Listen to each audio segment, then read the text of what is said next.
Oi, turma. Espero que estejam todos bem.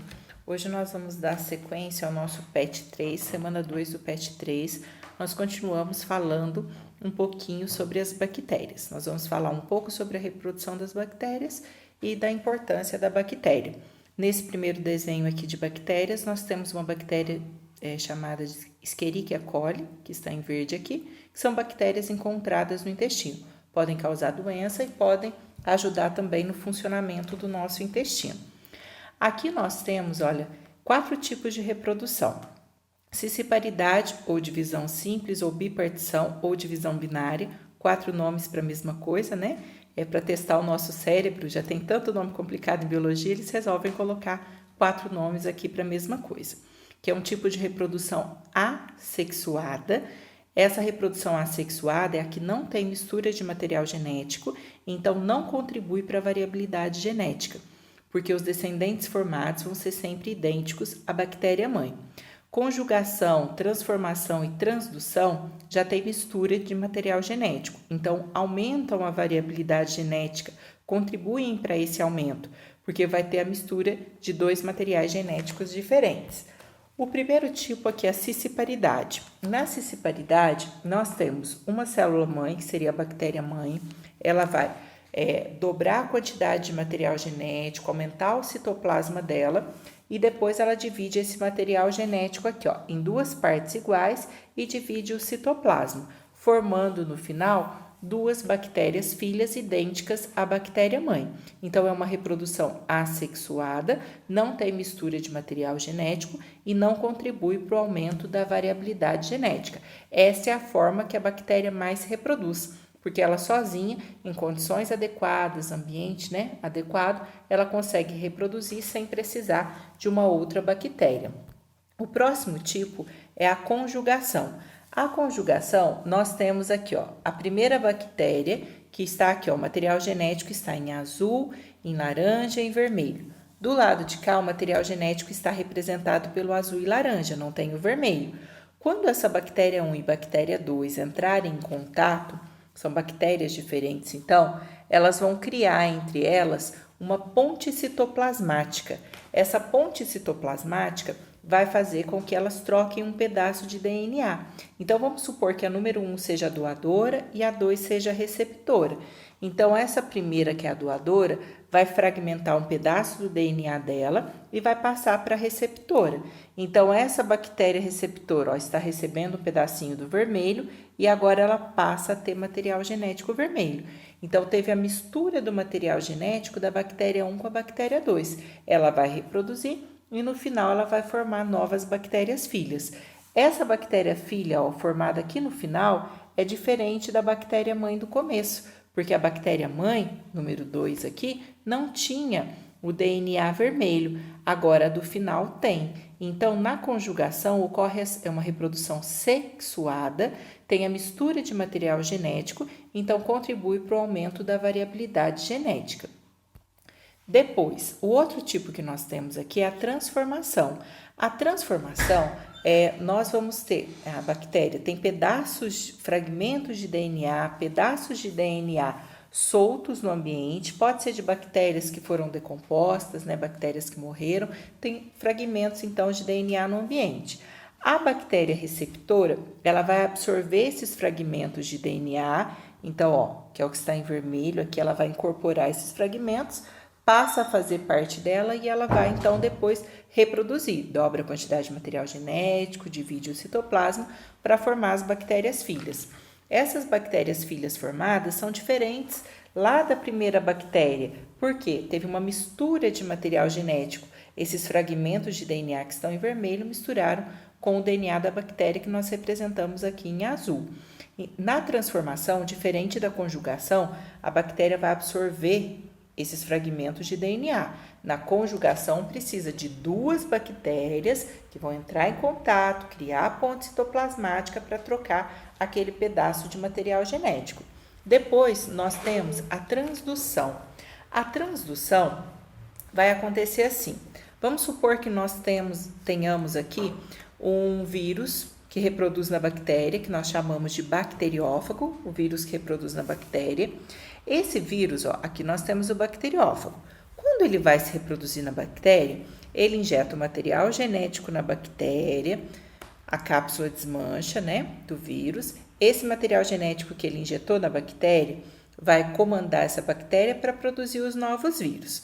Só que esse vírus, ele pode aqui, incorporar fragmentos de DNA da bactéria, porque quando ele injeta o material genético dele na bactéria, ele pode incorporar um pouco de DNA da bactéria, para depois ele vai duplicando o material genético dele, vai produzir cápsulas novas. Esse vírus foi liberado para o ambiente, depois que terminou a reprodução, só que ele incorporou um pouco de DNA da bactéria. Aí ele vai reproduzir novamente, entrou em contato com uma nova bactéria. Ele vai injetar nessa bactéria o DNA dele. Só que na hora que ele injeta o DNA dele, ele tem o quê? Pedaços de DNA daquela outra bactéria que ele tinha parasitado, que ele tinha entrado. E aí, esse DNA da outra bactéria vai o quê? Misturar com o DNA dessa nova bactéria. Então, vai acontecer depois a reprodução da bactéria e essa bactéria acaba pegando, né, vamos dizer assim, um pouco do DNA que o vírus trouxe. Aí, o que nós temos então? Na outra, que é a transformação, são fragmentos soltos de DNA que vão ser absorvidos. Agora, na transdução, é um vírus, então, que está trazendo fragmento. O vírus vai reproduzir na bactéria, um fragmento ali dele ele pode incorporar pedaços de DNA da bactéria que ele entrou. Na hora que ele sai e vai contaminar uma outra bactéria, ele leva o DNA para aquela outra bactéria. Então, o vírus que está fazendo esse transporte do DNA de uma bactéria para outra. Isso é a transdução. Como teve essa mistura de material genético, por isso que também é um processo que contribui para a variabilidade genética.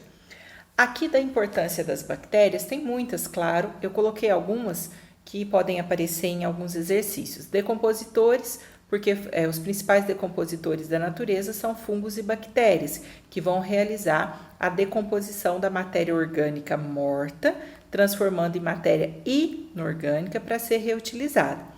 Processo de fermentação, eu coloquei 2. Pode acontecer a fermentação para a produção do vinagre, que é uma bactéria chamada Acetobacter. Essa bactéria, o que ela faz? Ela vai transformar uma parte da glicose, do açúcar que tem ali, em ácido acético. Quando ele faz esse processo, ocorre a formação, então, do vinagre, porque o vinagre é ácido. A produção de coalhada, iogurte, queijo, danone, derivados do leite, já é a participação da bactéria lactobacilo. O que o lactobacilo faz? Converte a glicose em ácido lático. Quando acontece essa conversão em ácido lático, por exemplo, vai fazer o queijo. Põe o leite lá, aí no leite geralmente eles jogam coalho. Coalho é onde tem a bactéria lactobacilo. O que essa bactéria faz? A fermentação do leite vai produzir ácido lático, transformar o açúcar do leite, né, a glicose do leite, em ácido lático. Quando acontece essa transformação, o leite ficou ácido, então, a hora que ele fica ácido, as proteínas do leite vão se juntar, formar uma massa ali, e embaixo fica eles falam soro do leite, aquela água. Eles pegam aquela massa de cima, colocam na forma, vão espremer, né, para sair o excesso de água, então formou o queijo. Então, esse é o processo básico, claro, de fermentação lática. Produção de antibióticos, né? Alguns antibióticos são produzidos usando bactérias. Temos que lembrar sempre assim, quando você toma antibiótico, o antibiótico serve para combater doenças causadas por bactérias, que são seres que têm célula. O vírus, o antibiótico já não tem efeito sobre o vírus, porque o vírus é acelular. Microbiota intestinal, porque nós temos a flora intestinal formada por bactérias, e essas bactérias, elas ajudam no funcionamento do intestino, ajudam a assimilar algumas substâncias no intestino, e em troca elas vão conseguir o alimento que elas precisam. Controle biológico, eu coloquei, usar um ser vivo para controlar uma outra espécie, né? Então, essa bactéria, Bacillus thuringiensis, Bacillus thuringiensis, é uma bactéria que eles jogam em lavouras, né, pulverizam lá em lavouras, porque essa bactéria, ela vai entrar na larva de alguns insetos e destrói o intestino do inseto. Então, destruindo o intestino dessa larva, ela não vai, claro, sobreviver, não sobrevivendo, não se transforma no inseto adulto e aí não vai prejudicar a lavoura. Então, eles usam a bactéria, que é um ser vivo, para controlar um determinado inseto que vai atacar a lavoura. Então, é usar um ser vivo para o controle de um outro ser vivo. Isso é usado na agricultura. Aqui, bactéria e engenharia genética, um processo que acontece é o uso de bactéria para a produção de insulina. Então, o que eles fazem? Eles pegam uma célula humana, da célula humana, eles vão retirar o fragmento de DNA, o pedacinho que é responsável pela produção de insulina. Então, a sequência de DNA, o gene ali, que vai ser responsável pela produção de insulina. Aí, eles vão pegar aqui, ó, a bactéria. Geralmente, eles usam aquela bactéria do começo, a Escherichia coli. A bactéria, ela tem o plasmídio, que nós falamos semana passada. Plasmídio é aquele DNA circular. Ela tem o DNA que está solto no citoplasma, porque é procarionte, e ela tem pedacinhos redondos, circulares de DNA.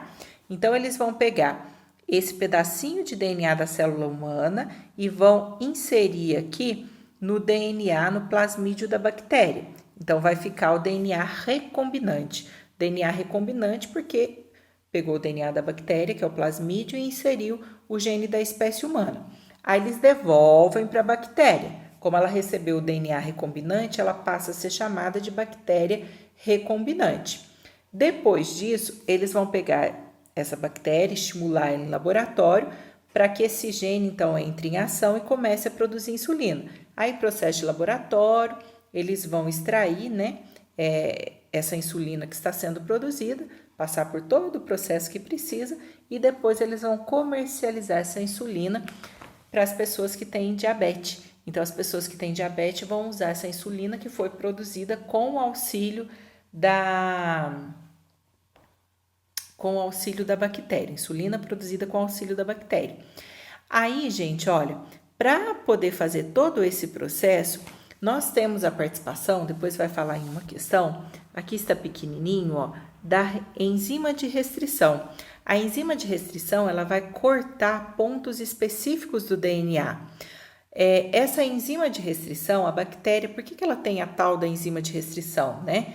Ela, por exemplo, nós falamos lá atrás que o bacteriófago é o vírus que reproduz na bactéria.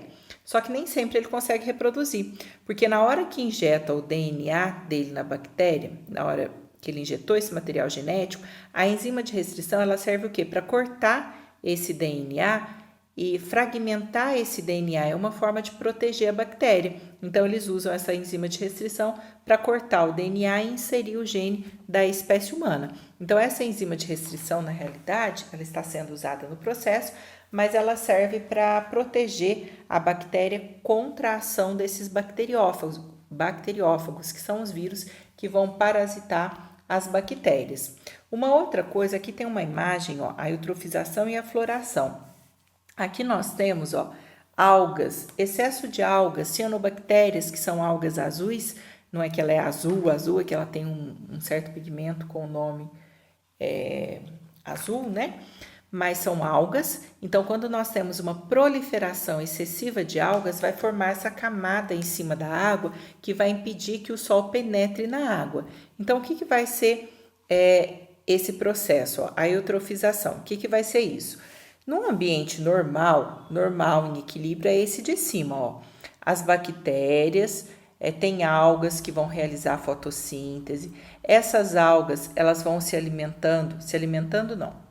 algas produzem seu próprio alimento, né? Elas são autótrofas. Elas vão absorver um pouco de nitrogênio, de fósforo ali, e aí elas vão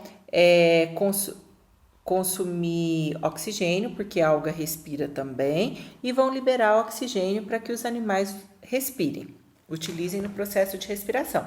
Então, as algas estão ali usando nitrogênio, usando fósforo, porque tem que produzir proteínas, né?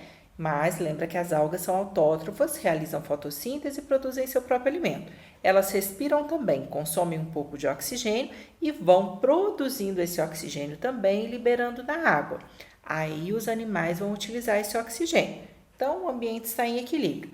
Na parte de baixo, ó, o desenho de baixo, indústrias jogando muita poluição na água, o esgoto sendo jogado direto dentro da água, passa a ter o quê? Excesso de nitrogênio e de fósforo.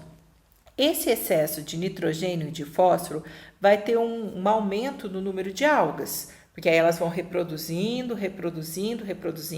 O aumento de matéria orgânica na água favorece a reprodução das algas. Então, elas começam a ir reproduzindo de forma descontrolada. Essa multiplicação excessiva das algas, não só das algas, mas também dos decompositores, vai começar o quê? A consumir muito oxigênio ali. Ah, mas as algas que estão na superfície vai formar aquele tapete de alga. Ela está realizando fotossíntese, só que o oxigênio dela, a grande parte, vai para onde? Para a atmosfera. E os decompositores que estão ali na água vão começar a consumir o oxigênio. As algas consomem um pouquinho, mas tem muitos decompositores ali consumindo esse oxigênio. Aí o que vai acontecer? Vai faltar oxigênio para os outros animais, porque a alga está produzindo, mas como eu disse, ela libera a maior parte para a atmosfera, um pouco fica na água, só que os decompositores estão usando muito. Lembra de fungos, bactérias que estão usando ali. Vai faltar oxigênio para os animais. Aí nós vamos ter uma grande mortalidade de animais aqui. Alguns falam mortandade de animais, né?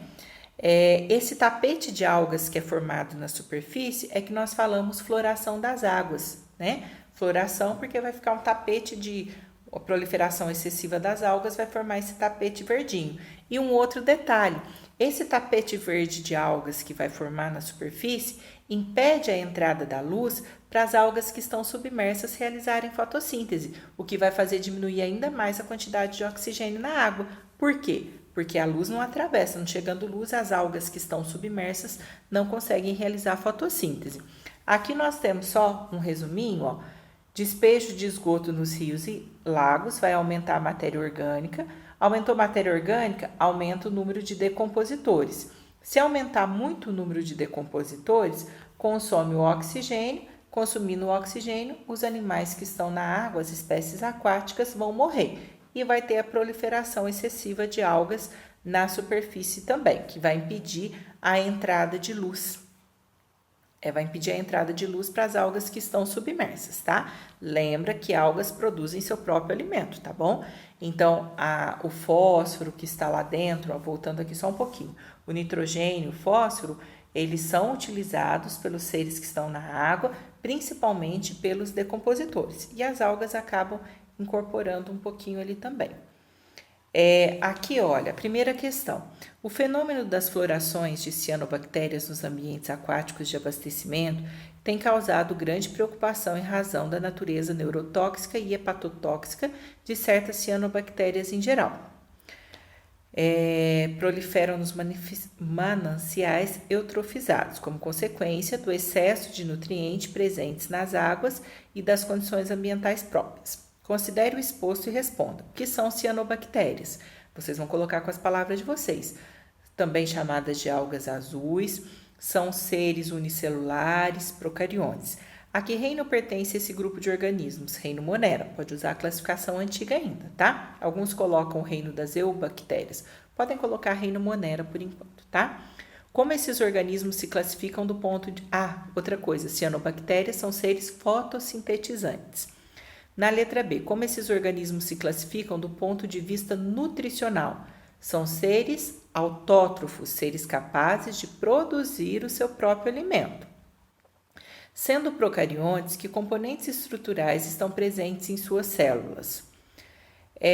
Procariontes têm o quê? Membrana plasmática, tem o citoplasma, tem o material genético disperso no citoplasma, ou se quiser colocar nucleóide, não é nucleolo.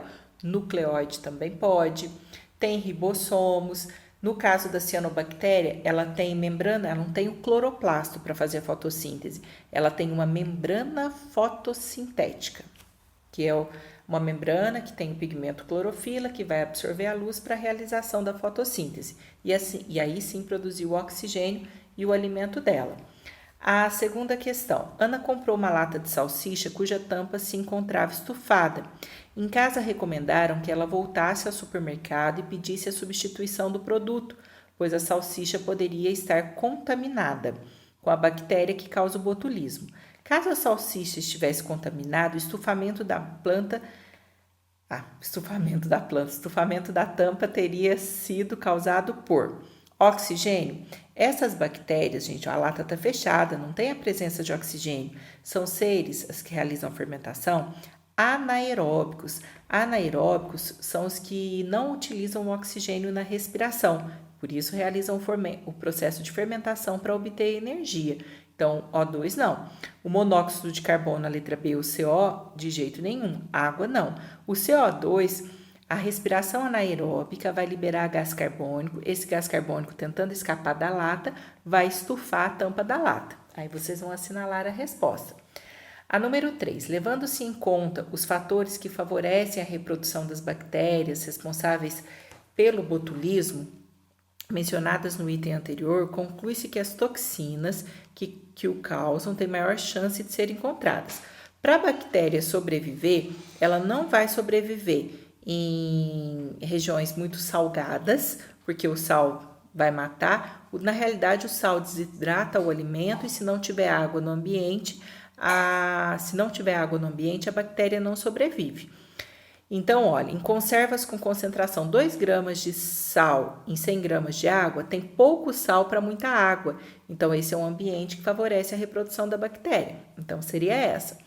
A letra B, linguiça fabricada com nitrito e nitrato de sódio. Nitrito e nitrato de sódio é justamente para matar micro-organismos. No alimento, logo após terem sido fervidos, se ele foi fervido a alta temperatura, a bactéria não sobrevive. O suco de limão com pH variando de 2,5 a 3,6 é um pH ácido. Esse pH ácido, ele também mata, o ácido mata a bactéria, meio ácido. No charque, carne salgada e seca ao sol, carne salgada, como eu disse, ela foi salgada, muito sal, desidrata a carne, não tem água, então não vai favorecer a reprodução do vírus. Então, a reprodução da bactéria. Para favorecer a reprodução da bactéria, então, seria a letra A, pouco sal e muita água. As principais ferramentas empregadas na tecnologia do DNA recombinante são as enzimas de restrição, que têm a propriedade de cortar o DNA em ponto específico. O papel biológico dessas enzimas bacterianas na natureza provavelmente, nós já falamos, né? Então, cortar DNA em pontos específicos é para proteger a bactéria contra a ação dos vírus que podem atacá-las, né? No caso, são os vírus chamados de bacteriófagos. Aí vocês vão assinalar a resposta. A número 5. As bactérias apresentam alguns mecanismos que permitem a recombinação genética, a mistura de material genético.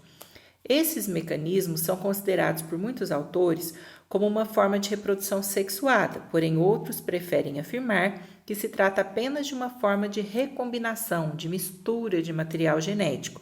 Identifique as formas de recombinação genética nas bactérias e caracterize cada uma. Então, são 3 formas. Conjugação, 2 bactérias entram em contato, criam uma ponte citoplasmática, trocam pedaços de DNA. A transdução é quando um vírus leva um pedaço de DNA de uma bactéria para outra.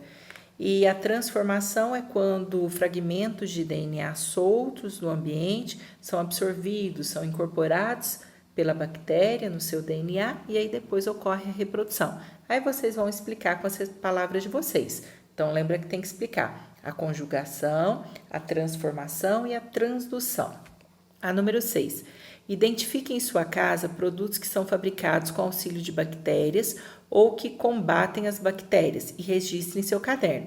Em seguida, explique para que serve este produto e se ele apresentar informação do tipo de bactéria utilizada ou para que tipo de bactéria pode ser utilizado como medicamento, pesquise sobre a espécie, os gêneros indicados no rótulo ou na bula. Então, por exemplo, se tem Danone em casa, por exemplo, Yakult, aí contém lactobacilos, aí vocês vão colocar o Yakult, que contém lactobacilos vivos. De repente, em casa tem uma amoxicilina. A amoxicilina é um antibiótico que serve para combater bactérias. Aí vocês, se tiver na bula o nome científico da bactéria, vocês podem colocar. Aí eu quero que você, pelo menos um produto que tenha em casa que possa ser para combater uma bactéria, que é o caso dos antibióticos, algum antibiótico que tem em casa, ou então pode ser alguma bactéria que é utilizada na sua produção, né? Que é no caso do Yakult, do Danone, lactobacilo. Aí vocês vão montar com as palavras de vocês. Bom, a explicação foi bem rapidinha porque a matéria é muito extensa. Espero ter ajudado vocês, tá? Não deixem de enviar o formulário, um pouquinho que eu tenha ajudado, esclarecido uma coisinha que seja, porque é muito rapidinho, eu já fico satisfeita, tá bom? Não deixem de responder, como eu disse, o formulário. Fiquem com Deus e até a próxima explicação.